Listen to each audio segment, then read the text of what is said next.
Hello student and welcome to the 17th lecture for class 10th mathematics nurture. Myself is Tabib Siddiqui from RG Academy and as you know that कि हम chapter number 3 पढ़ रहे थे pair of linear equation in two variables. Okay. इससे पहले कि मैं आगे बढ़ूँ मैंने आपको ये बता दिया है कि and we have already finished with the two chapters. And the first chapter is called real number and the second chapter is called polynomial. And based on that we have also conducted one test also. ठीक है, तो उसका overall आपको idea हो गया होगा.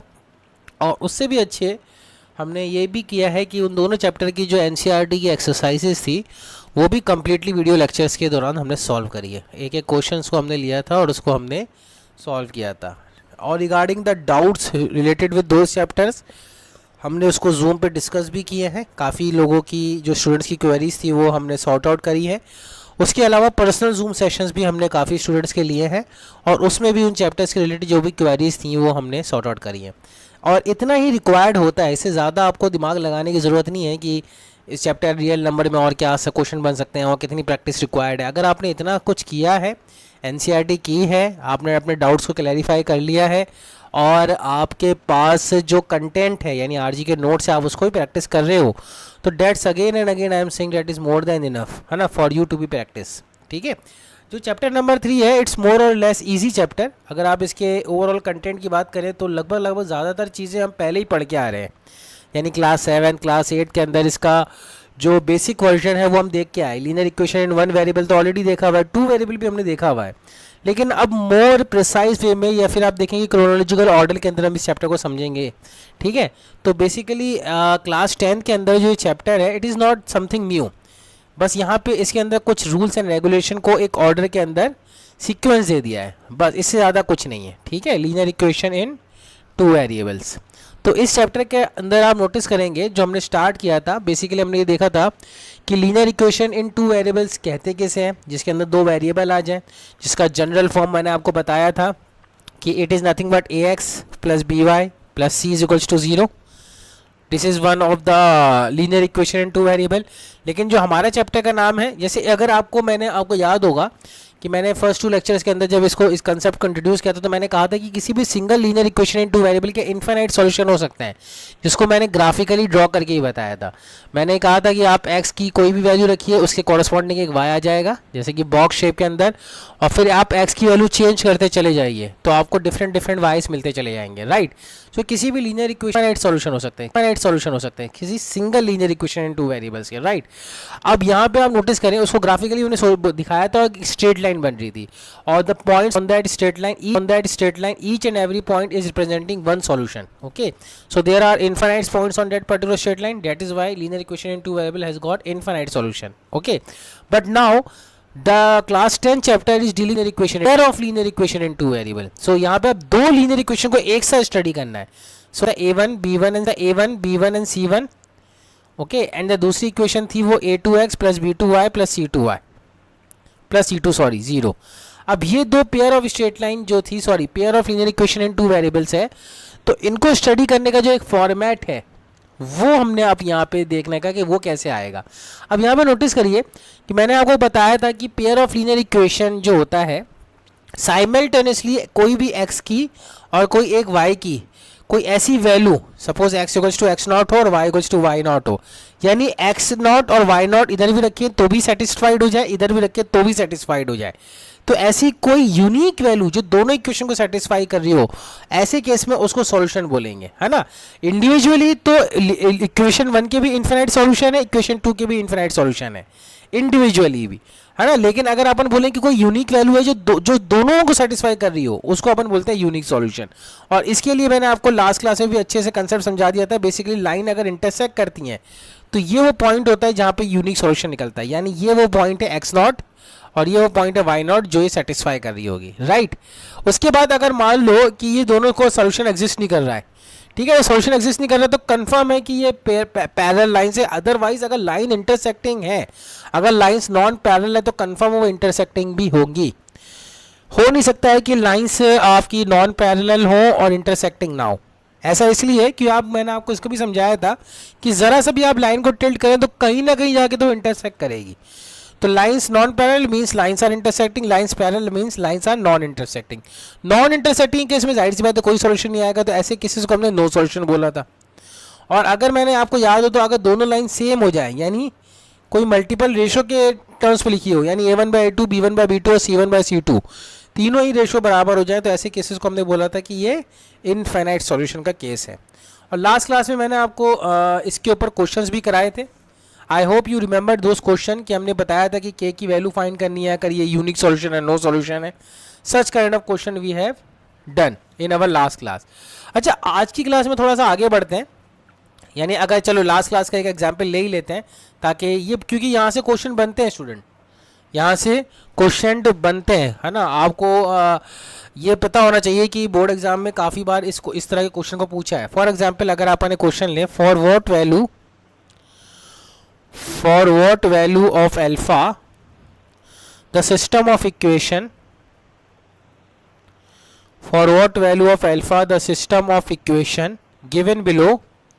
Consistent और inconsistent की भी बात मैंने आपको शायद समझा दी होगी पहले, कि कंसिस्टेंट का मतलब होता है कि सॉल्यूशन एग्जिस्ट करे।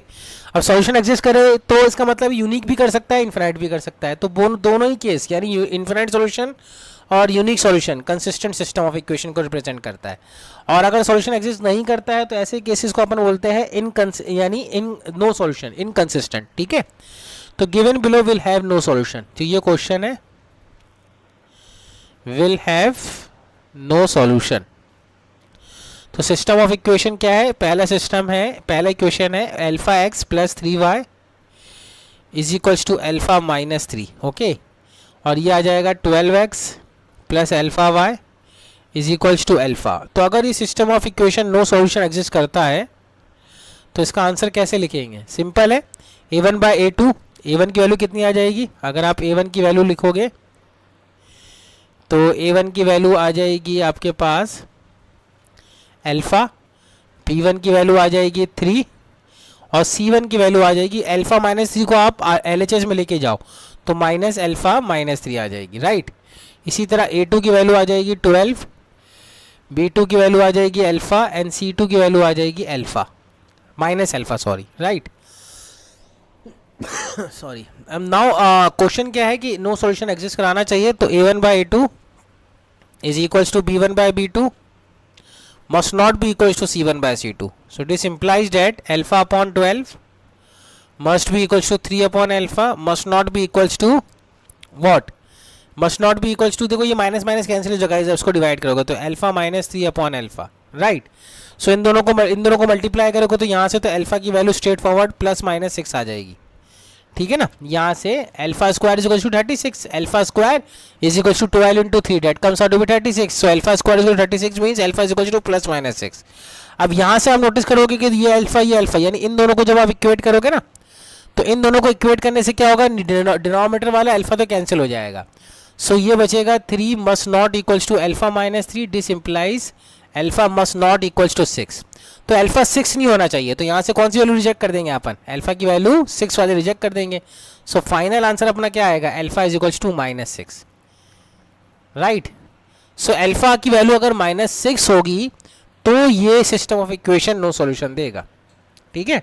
तो इस तरह से आपको चीज़ों को समझना चाहिए। तो इस तरह के क्वेश्चन बोर्ड एग्जाम में पहले भी आ चुके हैं, जो सिस्टम के कंसिस्टेंट और नॉन कंसिस्टेंट होने को पूछता है, राइट ना। जो अब नया जो सिस्टम ऑफ इक्वेशन है वो अपन देख लेते हैं एक बार। छोटा सा इजी टॉपिक है जिसका नाम है homogeneous system of equation.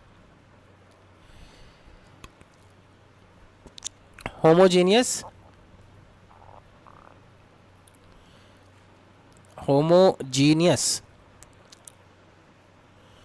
System of linear equation. मतलब क्या है कि homogeneous system of linear equation वो होता है जिसके अंदर कांस्टेंट टर्म जीरो होती है। जैसे कि ये इक्वेशन है ना, ax plus B Y plus C, इसके अंदर अगर मैं c की वैल्यू 0 रख दूं तो ये इक्वेशन कैसे बन जाएगी? ax plus B y is equals to 0। अब आप नोटिस करेंगे कि होमोजेनियस सिस्टम ऑफ इक्वेशन, इसके अंदर जो सॉल्यूशन होगा वो x इक्वल्स टू 0 और y इक्वल्स टू 0 सेटिस्फाई कर रहा होगा। यानी एक सॉल्यूशन तो होगा जो x इक्वल्स टू 0 और y इक्वल्स टू 0 आ रहा होगा। यानी कंफर्म ये कह सकते हैं कि homogeneous system of equation origin से पास कर रही होगी। अगर अपन दो सिस्टम ऑफ इक्वेशन को कंसीडर करें, है ना, जैसे कि a1x plus b1y is equals to 0 and a2x plus b2y is equals to 0, तो आप मुझे बताओ कि क्या होमोजेनियस सिस्टम ऑफ इक्वेशन कभी नो सॉल्यूशन देगा? कभी नहीं देगा, क्योंकि जाहिर सी बात है कि 0,0 इसको भी सेटिस्फाई कर रहा है, 0,0 इसको भी सेटिस्फाई कर रहा है, तो ओरिजिन तो हमेशा होमोजेनियस सिस्टम ऑफ इक्वेशन का सॉल्यूशन रहेगा ही रहेगा, हमेशा रहेगा। बात समझ रहे हैं? तो इसके लिए अपन ये कह सकते हैं कि homogeneous system of equation always satisfy the origin, hence it is not possible that the system is become inconsistent, the system will give sometimes no solution। तो इस केस में जो algebraic equation बन सकती है वो ये बन सकती है कि दो ही केस बन सकते हैं कि a1 upon a2 not equals to b1 by b2 आ जाए, तब आपका यूनिक सॉल्यूशन आएगा। और यूनिक सॉल्यूशन आपको पता है क्या होगा, सिर्फ एक ही सॉल्यूशन एग्जिस्ट करेगा, उसका मतलब क्या होगा 0,0 0,0 इज सॉल्यूशन। और या दूसरा केस बन जाए कि a1 by a2 is equals to b1 by b2 आ जाए, a1 by a2 is equals to b1 by a2 आ जाए, तो ये आ जाएगा इनफाइनाइट सॉल्यूशन। और इनफाइनाइट सॉल्यूशन का मतलब क्या होता है कि लाइन एक दूसरे पे कोइंसिडेंट है, ठीक है। तो इस तरह के सिस्टम ऑफ इक्वेशन के बारे में आपको आइडेंटिफाई करना होता है। अगर सिस्टम का यूनिक सॉल्यूशन आ रहा है स्टूडेंट, तो सॉल्यूशन एक ही एग्जिस्ट करेगा, that two is because of 0,0, ठीक है। अब आ जाते हैं, ये तो बस होमोजेनियस सिस्टम ऑफ इक्वेशन के बारे में थोड़ी सी नॉलेज थी। इसके ऊपर एक क्वेश्चन कर लेते हैं, बहुत सिंपल सा क्वेश्चन है। For example, let us suppose find the value of k for which the system of equation find the value of k for which the system of equation 2x minus या plus 5y 2x plus 5y is equals to 0 and kx plus 10y is equals to 0 has infinite solution, has, चलो दोनों part ले लेते हैं, unique solution also and infinite solution also.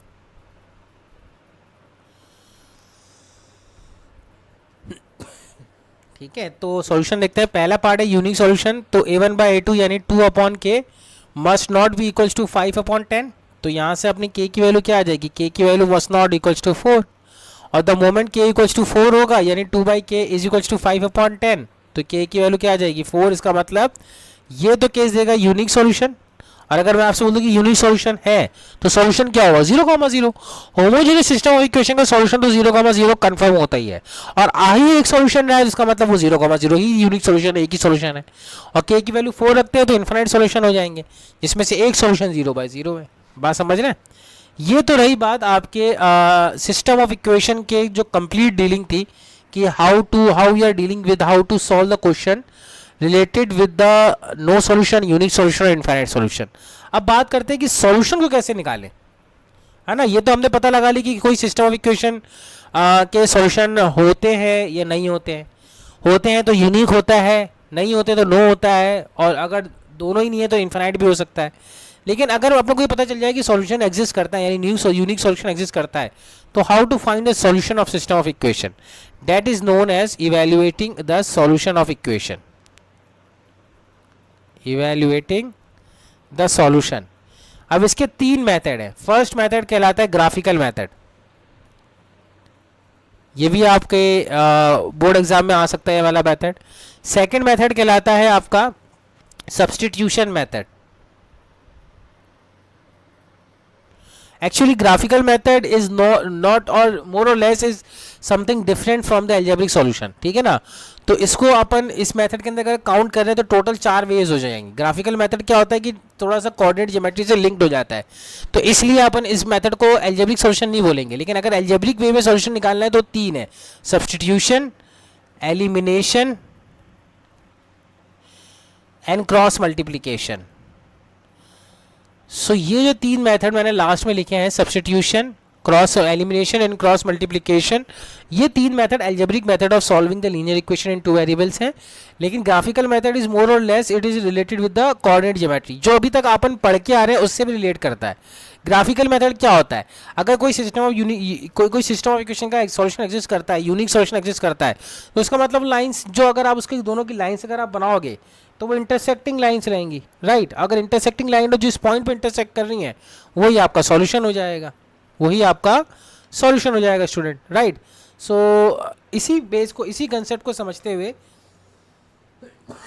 let us try to identify the solution of linear equation in two variable. Okay, so I have got two equation. Graphically method में करना क्या है मैं आपको समझाया, तो फर्स्ट मेथड आपने को लेना है ग्राफिकल मेथड, ठीक है। ग्राफिकल मेथड, अब इसमें करना क्या होता है, कुछ नहीं है, दो सिस्टम ऑफ इक्वेशन है आपके पास, ठीक है ना। दोनों system of equation suppose a1x plus b1y plus c1 is equals to 0 and a2x plus b2y plus c2 is equals to 0, ठीक है। इसका बॉक्स बनाए आप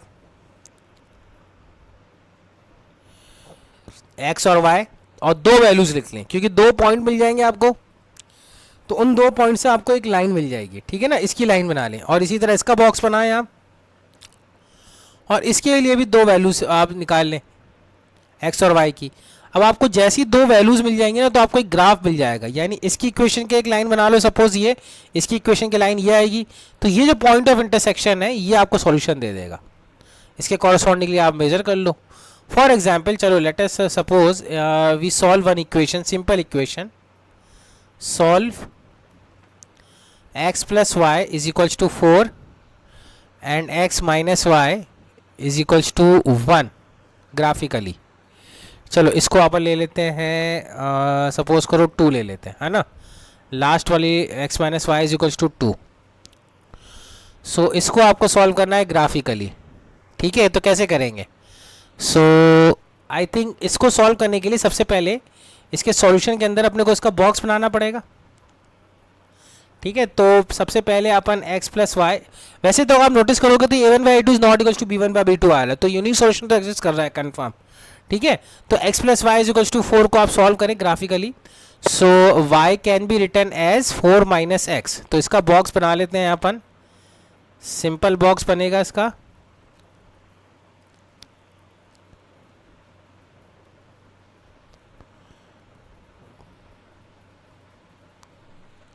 तीन इसके अंदर अपन वैल्यूज लिख लेते हैं। So it comes out to be x and y। अगर आप x की वैल्यू 1 रखते हैं तो y की वैल्यू 3 आ जाएगी, x की वैल्यू 2 रखते हैं तो y की वैल्यू 2 आ जाएगी, राइट। तो ये इसका बॉक्स हो गया। इसी तरह नेक्स्ट जो सिस्टम ऑफ इक्वेशन है x माइनस वाई, तो x माइनस वाई लिख लेते हैं, ठीक है। तो x minus y is equals to 2। So यहाँ से y की वैल्यू आ जाएगी x प्लस 2। सो इसका बॉक्स भी बना लेते हैं यहाँ अपन,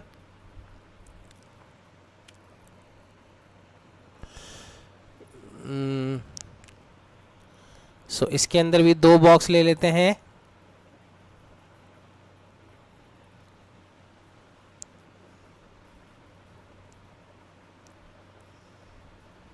एक सेकेंड,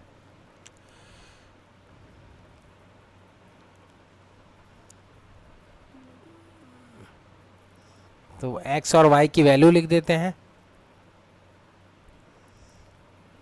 सो x की वैल्यू आप अज्यूम करिए कोई सी भी, सपोज करो मैंने x की वैल्यू -1 अज्यूम करी, तो y की वैल्यू कितनी आ रही है, x की वैल्यू -1 अज्यूम करी तो y की वैल्यू 1 आ रही है, और x की वैल्यू अगर मैंने 1 अज्यूम करी, ये चलो x की वैल्यू मैंने 0 अज्यूम करी तो y की वैल्यू कितनी आ रही है, 2 आ रही है। अब आप इसका ग्राफ बना लीजिए। ग्राफ बनाने के लिए अपने को क्या करना पड़ेगा, अपने को कोऑर्डिनेट ज्योमेट्री के अंदर सिस्टम को प्लॉट करना पड़ेगा, राइट। सो अपन इसको कोऑर्डिनेट ज्योमेट्री के अंदर सिस्टम को प्लॉट करते हैं। सो ये अपने को दिमाग में रहना चाहिए कि टेबल जो हमने बनाई हुई है वो एज इट इज़ अपने को दिखनी चाहिए, ताकि अपने को बनाने में कोई दिक्कत ना आए। इसमें आज थोड़ा सा लैग कर रहा है, I am sorry for that. Yes, अब आ जा कर लेते हैं x इक्वल्स टू 1। तो पहले इसको पहले प्लॉट कर लेते हैं, ये 1 ले लेते हैं, ये 2 ले लेते हैं, ये 3 ले लेते हैं, फिर ये -1। इतना बढ़िया ग्राफ नहीं बनेगा, ग्राफ पेपर में आप बनाओगे तो वहाँ पे स्केलिंग बहुत बढ़िया रहती है, ठीक है ना, तो आपको एवरीथिंग अच्छे से प्लॉट होके दिखेगी, यानी लाइन इंटरसेक्टिंग बहुत बढ़िया नज़र आएगी। लेकिन यहाँ पे क्योंकि मेरे पास ग्राफ पेपर नहीं है, सो इतना एक्यूरेट नज़र नहीं आएगा चीज़ें। अब आप देखिए x की वैल्यू 1 है तो y की वैल्यू 3 है, तो x की वैल्यू 1 रखते हैं तो y की वैल्यू 3 है, तो आई थिंक ये वाला पॉइंट आ जाएगा, राइट। x की वैल्यू 1 और y की वैल्यू 3, और x की वैल्यू 2 एंड y की वैल्यू 2, तो आई थिंक ये सेकंड पॉइंट ये नज़र आएगा, ठीक है। और देन x की वैल्यू -1 है, तो अगर आप इन दोनों से एक लाइन ज्वाइन करना चाहें तो ऐसे ज्वाइन कर सकते हैं। Let me draw a one line with that these 2 points. So join करने वाली लाइन को ऐसे करके दिखा सकते हैं, राइट। सो ये वो पॉइंट समझ लें, और ये आप ऐसे पॉइंट बना लें, और ये आपका पॉइंट आ जाएगा। इसी तरह x इक्वल्स टू -1 है and y is equals to 1, तो इसको आप ये वाला पॉइंट मार्क करेंगे, और x equals to 0 then y equals to 2, तो x equals to 0 y equals to 2 पे ये वाला पॉइंट आ जाएगा। तो इसको आप ज्वाइन करेंगे तो लाइन ऐसे बनेगी। सो अब आप इन दोनों को पॉइंट को भी ज्वाइन कर लेते हैं।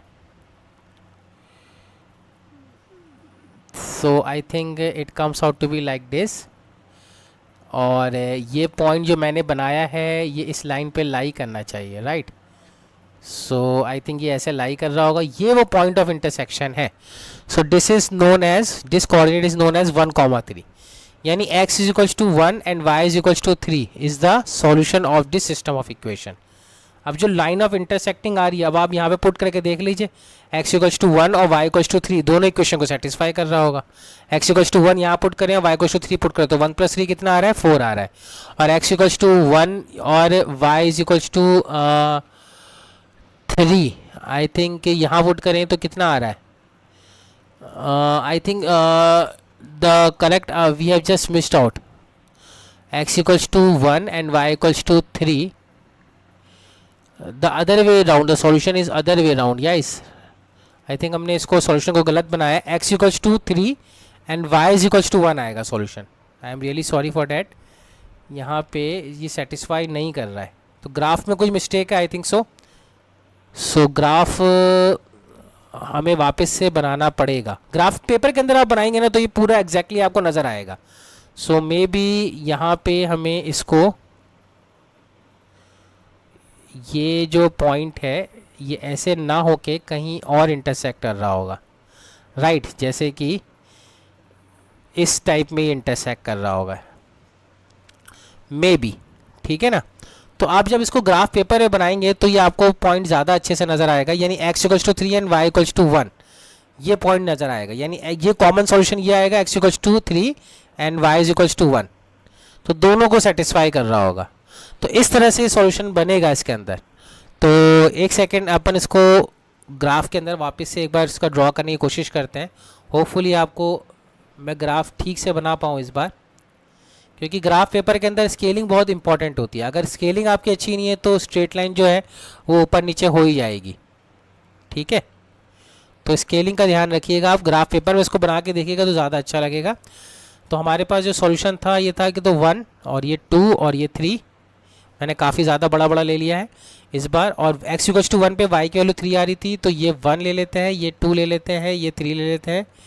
एक तो सॉल्यूशन ये था और एक 2,2 था, और एक 3,1 हो जाएगा लाइक दिस, ठीक है। तो ये 3,1 ये सॉल्यूशन हो गया। तो इसको आप ज्वाइन करेंगे तो आई थिंक सो ऐसे ज्वाइंट हो जाएगा। और दूसरा था x इक्वल्स टू 1, जैसे कि ये था x minus y equals to 2 वाला, तो x इक्वल्स टू -1 पे y की वैल्यू कितनी आ रही थी, 3 आ रही थी, राइट। आई थिंक यहाँ पे मैंने मिस्टेक करी है टेबल बनाने में, just let me check again. x minus y, तो y की वैल्यू हो जाएगी x माइनस 2, यहाँ पे मिस्टेक हो गई ना, सॉरी ये माइनस है, सॉरी। अब लाइव क्लास होती है तो बच्चे मुझे नोटिफाई कर सकते थे, आपको शायद मिस्टेक नज़र आ भी गई होगी, लेकिन अब आपको पता चला होगा कि सर को अब पता चला है। एनीवेज चलो पता तो चल गया, अदरवाइज़ वरना मैं गलत ही लिख देता इसको। सो ये x माइनस 2 होगा, राइट। सो जब x माइनस 2, अब x की वैल्यू -1 रखते हैं तो y की वैल्यू -3 आती है, और x की वैल्यू 0 रखते हैं तो y की वैल्यू -2 आती है। तो ये ग्राफ रॉन्ग है ना, यहीं पे मिस्टेक हो गई क्योंकि हमने टेबल ही गलत बनाई थी। तो -1 -3 एंड 0 -2, तो इसको प्लॉट कर लेते हैं। -1 -3 एंड -1 -3, ये रहा -1 एंड -2 -3, सो -1 -3 एंड 0 -2, 0 -2 ये रहा। तो जब आप इसको प्लॉट करेंगे तो ये लाइन ऐसे बनेगी, ठीक है। तो ये यहाँ पे इंटरसेक्ट हो रही होगी, तो ये सॉल्यूशन जाहिर सी बात आ जाएगा आपका। सॉरी, मैंने इस बार फिर गलती कर दी। जब आप इसको प्लॉट कर रहे होंगे ना, एक सेकेंड, आज ये पेन भी मेरा टैब पे लैग कर रहा है थोड़ा सा, सॉरी फॉर डैट। यस, अब जब ये दो सॉल्यूशन आया है तो इसको जब आप प्लॉट करेंगे तो कुछ इस टाइप का सॉल्यूशन मतलब बनेगा, स्ट्रेट लाइन ऐसे बनेगी। तो ये जो सॉल्यूशन है ये पॉइंट आपको दिख जाएगा। एक तो ये पॉइंट दिख जाएगा -1, -3, और एक ये पॉइंट दिख जाएगा 0, -2, और ये जो पॉइंट है ये कॉमन सॉल्यूशन है 3, 1 इंटरसेक्टिंग पॉइंट। तो x = 3 एंड y = 1 इसका सॉल्यूशन आएगा। तो लाइंस इंटरसेक्टिंग दिखेगी। कहने का मतलब ये है स्टूडेंट, कहने का मतलब ये है फाइनली अगर आप इस चीज़ को समझो, आपको करना क्या है, ग्राफ पेपर लेना है, ग्राफ पेपर में लीजिए, मुझे अपना सॉल्यूशन अगर आपको समझ में नहीं आया तो मुझे दिखाइए। यहाँ से क्वेश्चन आता है बोर्ड एग्जाम में, ठीक है। आई थिंक 2 मार्क्स का क्वेश्चन तो कंफर्म आता है कि ग्राफ पेपर के अंदर वो they will provide you graph paper in the examination all and they are asking to identify the solution using the graphical method। मैंने स्टार्टिंग में क्वेश्चन में गलती कर दी थी इसलिए टेबल गलत बनी थी, अदरवाइज ग्राफ मेरा सही आया था, लेकिन फिर भी मैंने आपके लिए सेकंड टाइम ग्राफ बना के दिखाया। कहने का मतलब ये है कि 2 इक्वेशन गिवन होगी, आपको दोनों के लिए टेबल बनानी है, दोनों की स्ट्रेट लाइन बनानी है ग्राफ पेपर के अंदर।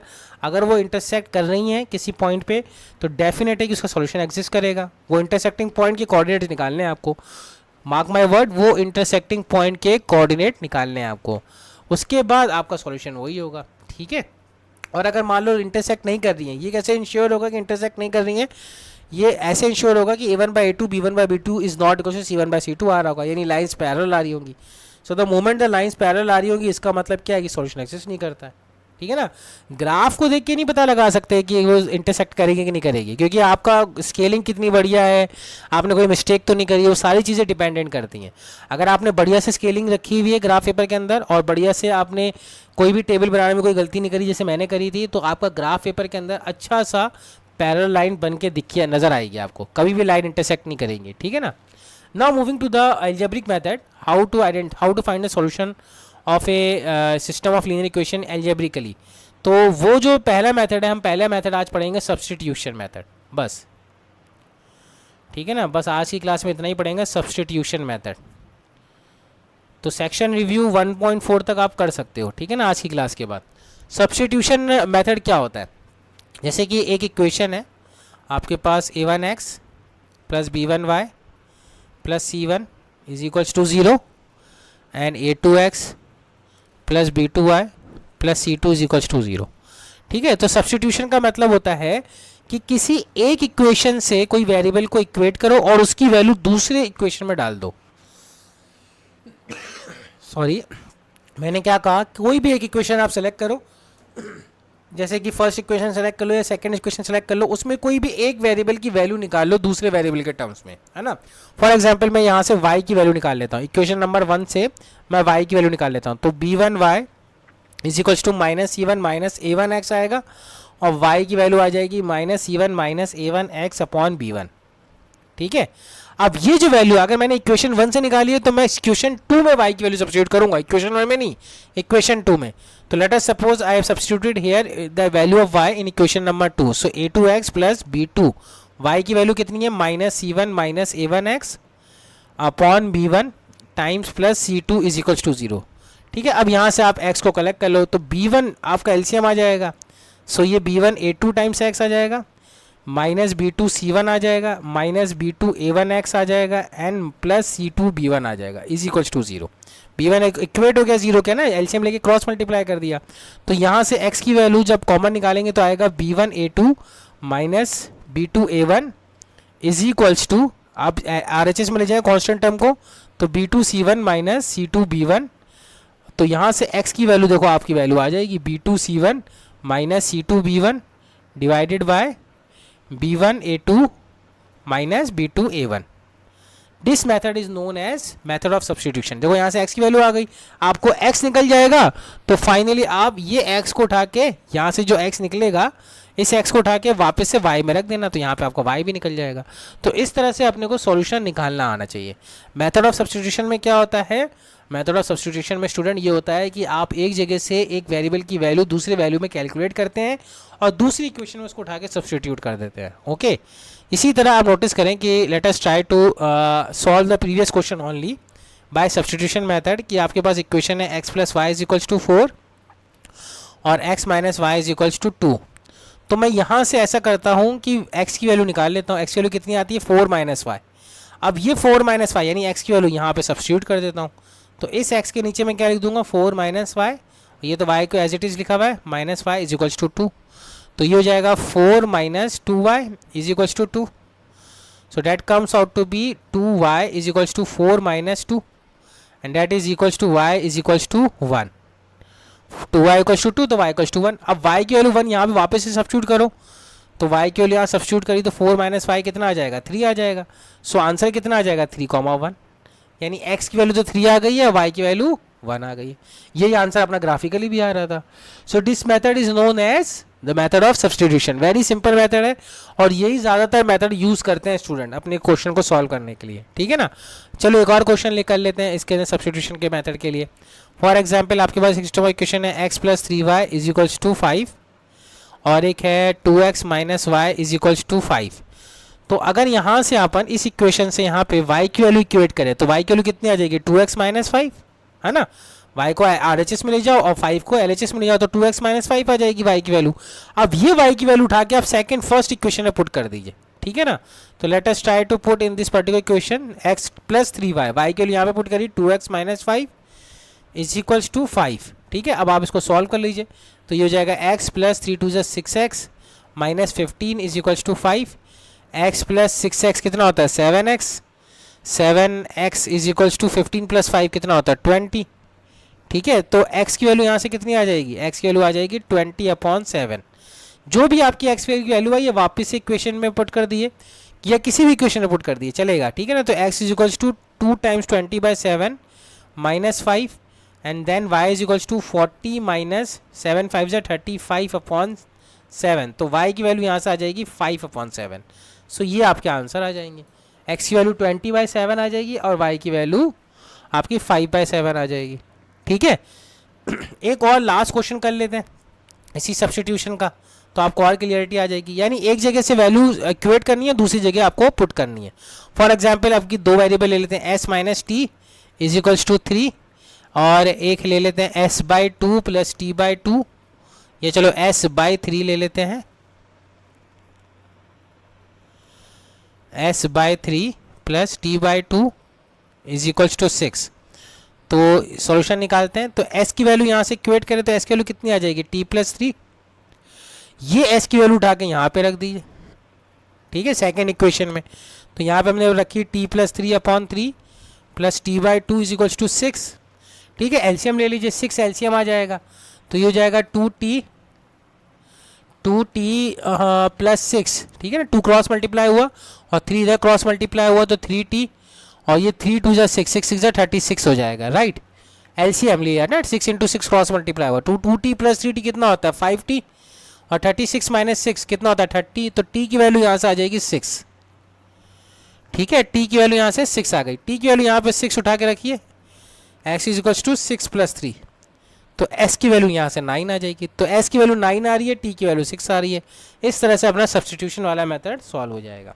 ठीक है, so I think I have explained you enough the method of substitution, the method how to solve the graphically the equation। graphically के अंदर आपको ये पता है कि यूनिक सॉल्यूशन के अंदर लाइन इंटरसेक्टिंग होनी चाहिए। ठीक है। इसके बाद अब अपने पास जो टॉपिक्स है जो बच रहा है उसके अंदर एक method of cross multiplication and method of elimination है। दोनों सिंपल मेथड है, इतना ज़्यादा कुछ है नहीं। तो नेक्स्ट क्लास में अपन method of cross multiplication and substitution देखेंगे। उस पर कुछ क्वेश्चंस देखेंगे बोर्ड एग्जाम में क्रॉस मल्टीप्लिकेशन में किस किस तरह के क्वेश्चन आए थे, क्योंकि अगर सिस्टम ऑफ इक्वेशन को किसी स्पेसिफिकली मेथड से सॉल्व करने को कह रहा है, देखिए आपके पास दो चॉइस है। अगर क्वेश्चन के अंदर किसी स्पेसिफिक मेथड से क्वेश्चन को सॉल्व करने को कह रहा है तो वो जनरली क्रॉस मल्टीप्लिकेशन को ही पूछेगा, है ना। लेकिन अगर वो कह रहा है कि solve the system of equation, तो आपकी मर्जी, आप कोई भी मेथड यूज़ करें, आपकी मर्जी, ग्राफिकली भी यूज़ कर सकते हैं। लेकिन ग्राफिकली के यूज़ करने के लिए ग्राफ पेपर होना ज़रूरी है, अदरवाइज वही मिस्टेक होगी कि लाइन स्केलिंग इतनी बढ़िया होगी नहीं और इतना अच्छा सॉल्यूशन दिखेगा नहीं आपको, ठीक है ना। लेकिन जनरली अगर वो स्पेसिफाई करके पूछ रहा है तो बोर्ड एग्जाम में स्पेसिफाई करके पूछने पे पास्ट के अंदर उन्होंने जो पूछा है वो क्रॉस मल्टीप्लिकेशन पूछा है। वैसे मेजॉरिटी क्वेश्चन जो इसके बनते हैं या तो ग्राफिकली बनते हैं या finding the consistent of system जो मैंने बताया था, जो पहले अपन ने क्वेश्चन देखा के वाले फाइंड करने वाले, या फिर वर्ड प्रॉब्लम आती है जो अपन एक्सरसाइज करेंगे तो अपन देखेंगे इस चीज़ को, ठीक है। So I think I am very much clear. अगर किसी को कुछ डाउट रहता है, कोई परसिस्ट करता है तो मुझसे पूछ सकता है। They can call me, they can schedule a personal Zoom session also. Till then, thank you for listening, take care, bye.